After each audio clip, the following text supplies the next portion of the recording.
10 minutes past 2 in the morning, central Iran, and the mountain over the Fordow enrichment plant takes a 30,000-pound American bomb at close to the speed of sound. The ridge erupts, and the desert night turns, for one long second, into something like noon.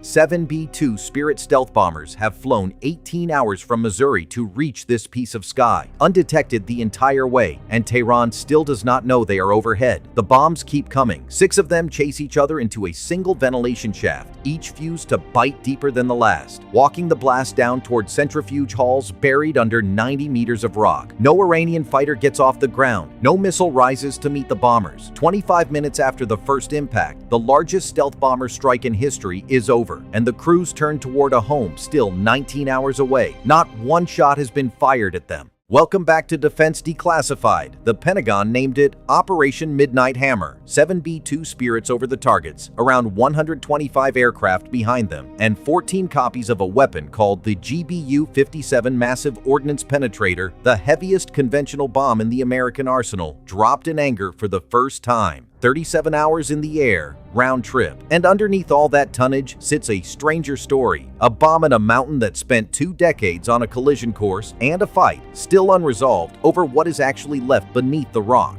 For more reconstructions of the missions rewriting modern air power, subscribe. September 2009. At a summit in Pittsburgh, the United States, Britain, and France step to the microphones together and reveal what their intelligence services have been tracking for years. Iran is digging a secret uranium enrichment plant into a mountain near the holy city of Qom. The site is called Fordow, and everything about it is built around a single assumption that someday somebody will try to bomb it. Its enrichment halls sit beneath as much as 90 meters of mountain, close to 300 feet. Surface-to-air missile sites ring the ridge. No weapon then fielded by any Western Air Force could reach those halls, and Tehran knew it, except the answer was already being built. In 2004, 5 years before Fordow was ever public, the Defense Threat Reduction Agency, the Pentagon's specialists in killing hardened and deeply buried targets, began work on a weapon for exactly this class of problem. Boeing built it and delivered it in 2011. It is 20.5 feet of machine steel weighing 30,000 pounds, and less than a fifth of that weight is explosive. The rest is case, a body hard enough to smash through rock and concrete and hold together long enough to detonate far below. The MOP has no motor. It is falling mass with satellite guidance and a programmable fuse, and only one aircraft can carry it. The B-2 Spirit, the flying wing with no vertical tail, holds 2 of them in its internal bays and shows nothing on its skin for a radar wave to catch. For more than 15 years, 2 officers at the Threat Reduction Agency did almost nothing else but study Fordow. They modeled the geology, the construction phases, the exhaust, where the ventilation shafts ran, and how deep. General Dan Kane, the chairman of the Joint Chiefs of Staff, said later that the pair had lived and breathed this single target for 15 years and dreamed about it at night. Then the clock started. On June 13, 2025, Israel opened Operation Rising Lion, a full air campaign against Iran's nuclear program and the generals who ran it. Israeli jets could reach Natanz. They could reach Isfahan. They could not touch the halls under Fordow because no aircraft Israel owns can lift the only bomb that matters. For 9 days, the decision sat with one man in Washington. On June 21st, it reached Whiteman Air Force Base, Missouri, as an execution order.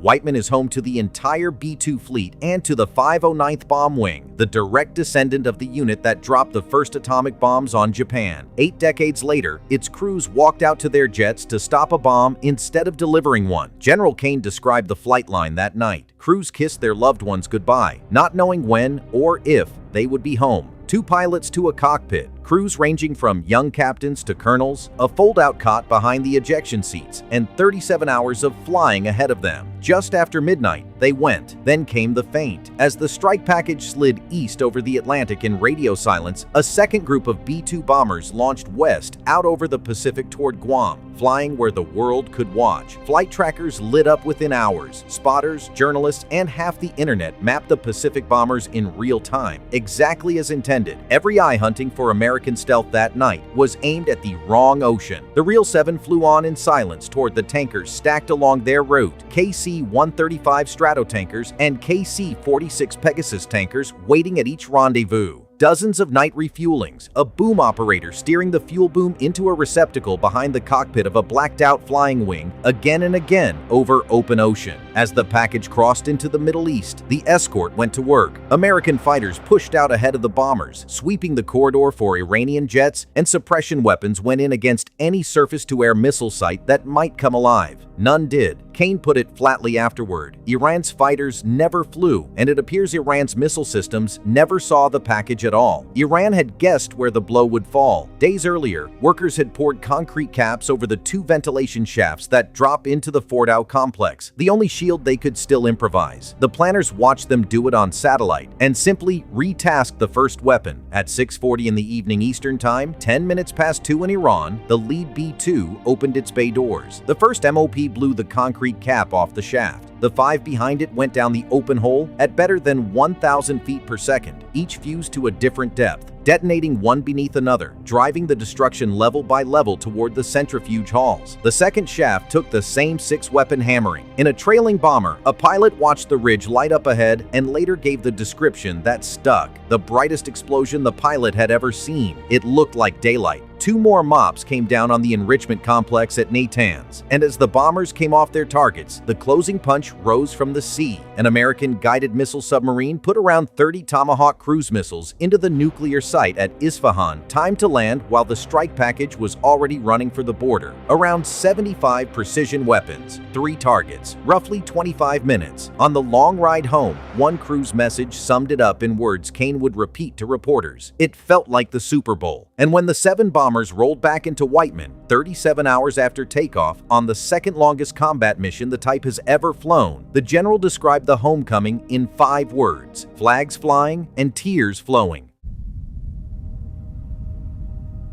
That same night in Washington, President Trump stepped to the cameras and set the bar as high as language allows. Iran's key enrichment facilities, he said, had been completely and totally obliterated. Within days, a different verdict leaked. A preliminary assessment from the Defense Intelligence Agency, the Pentagon's own intelligence arm, stamped low confidence, concluded the strike may have set Iran's program back by only months. That much of the centrifuge hardware might have survived, and that Iran's stockpile of highly enriched uranium had likely been moved before the bombs ever fell. The White House rejected it in fury. CIA Director John Ratcliffe answered with fresh intelligence of his own, saying several key facilities had been severely damaged and would take years to rebuild, and the Director of National Intelligence, Tulsi Gabbard, backed him. From Vienna, Rafael Grossi, head of the International Atomic Energy Agency, offered the narrowest judgment. The centrifuges at Fordow, he assessed, are no longer operational. Machines that spin at supersonic speed do not survive that kind of violence. Whatever else remains below. Yet every version of the argument collides with the same missing object. Before the war, inspectors had logged more than 400 kilograms of uranium enriched to 60% purity in Iran's hands. A short technical step from weapons grade. Enough, if refined further, for something like 9 or 10 warheads. In the days before the strike, satellites photographed lines of trucks at Fordow's tunnel entrances. Where that uranium sits tonight, no one outside Iran can say. Iran still owed the world a public answer, and on June 23rd, it came.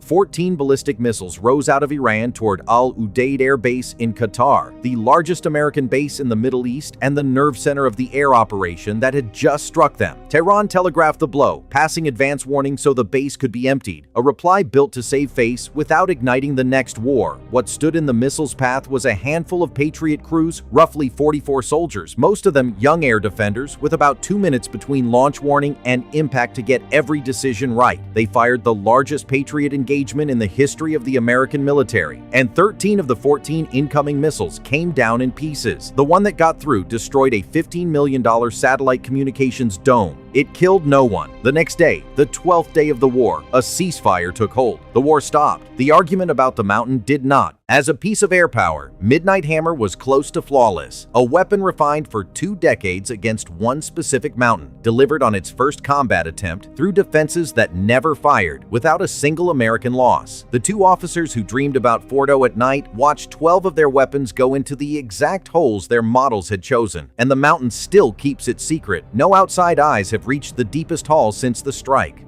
More than 400 kilograms of near-weapons-grade uranium is a load small enough to move on a few trucks, and it is officially unaccounted for. The mountain is cracked. The question is what left before it broke. Iran has already signaled its next move. 2 kilometers south of Natanz, at a site analysts call Pickaxe Mountain, tunnel portals cut into the rock run down toward halls that imagery experts place as much as 100 meters deep.